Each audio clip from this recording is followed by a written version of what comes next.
नमस्कार बंधुरा आज के पनीर হবে পনিরটা হবে এই যে আলু দিয়ে পনিরের ঝোল হবে পোস্ত বাটা পোস্তর সঙ্গে আদা জিরে লঙ্কা সব কিছু বাটা হবে। প্রথমে আমি আলুটা ভেজে নেব।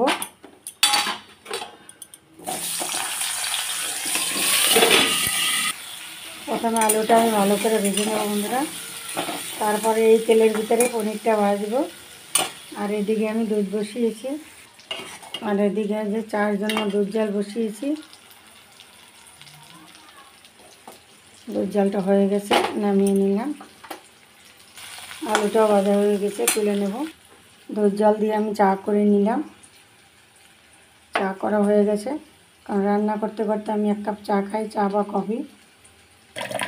আমার চা খাওয়া হয়ে গেল। চা খাওয়া বন্ধুরা কাপটা ধুয়ে নিলাম, কারণ চা খাওয়ার পিছনে একটাই কারণ, আমার রান্না করার এনার্জিটা আরও বেড়ে যায়। রান্না করার যে একটা এনার্জি থাকে না, সেটা চলে আসে চা বা কফি খেলে। তাই আমি সারাদিনে না খেলেও রান্নার টাইমে 1 কাপ চা খাওয়া হয়, চা বা কফি। এরকম অভ্যাস কার কার আছে বন্ধুরা কমেন্টে জানাবেন। এই যে বন্ধুরা আলুগুলো ভাজা হয়ে গেছে, সবগুলো আলু তুলে নিলাম। তেলে একটু গরম তেলে হলুদ ফেলে দিলে পনির বন্ধুরা স্বাদ মতো একটু লবণ দিয়ে দিলাম। গরম তেলে হলুদ দিলে কালারটা দেখুন কত সুন্দর আসে, আরও ভালো আসবে। যত ভাজা ভালো হবে পনিরটা, তত কালারটাও সুন্দর হবে। এই যে বন্ধুরা আমি পনিরটা আজকে সব পাটায় বেটে করব। পাটায় বেটে করলে ভালো লাগে। আমি আজকে মিক্সিতে করব না।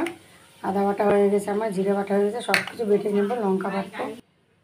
এই যে বন্ধুরা আমি পোস্ত বাটাটা একদম লঙ্কার সাথে বেটে নিলাম, তাই লাল হয়েছে। এই যে দেখুন, এই যে লঙ্কা বাটা, আদা বাটা, জিরে বাটা, লঙ্কা বাটা একসাথে আমি সব দিয়ে দেব। আর আমি বন্ধুরা এই একটা পেঁয়াজ সুন্দর ঝুরি করে কেটে বেটে নেব। আজকে যেহেতু আমিষ করছি তাই পেঁয়াজ বাটা দেব। এই যে বন্ধুরা আমি পেঁয়াজটা বেটে দেব। এই যে বন্ধুরা পেঁয়াজ বাটাটা হয়ে গেছে, সব তুলে নেব একসঙ্গে।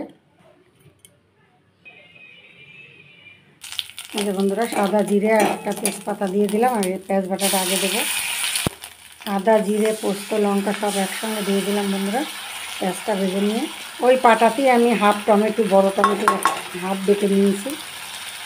পরিমাণ মতো হলুদ দিলাম বন্ধুরা, স্বাদ মতো লবণ। বন্ধুরা যেহেতু আমি ঝোল করব পনিরের, তাই আমি পুরো রান্নাটাই কিন্তু ঘি দিয়ে করেছি। ঘি দিয়েছি, আরও একটু লাগবে।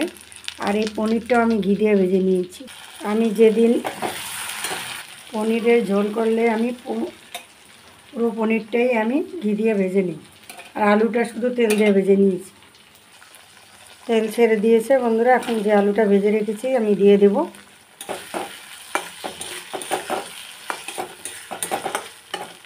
এখন একটু ঢেকে দেবো আমি, আলুটা সেদ্ধ হবে। হয়ে গেছে আমার কষানো আলু দিয়ে ভালো করে। এখন আমি জল দিয়ে দিলাম। হালকা গরম জল দিয়েছি আমি, তাড়াতাড়ি ফুটে যাবে। 2টো কাঁচা লঙ্কা দিলাম।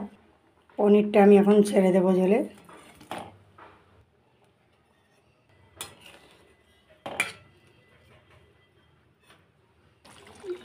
ধনেপাতা দিয়ে দিলাম বন্ধুরা। এখন নামিয়ে নেব।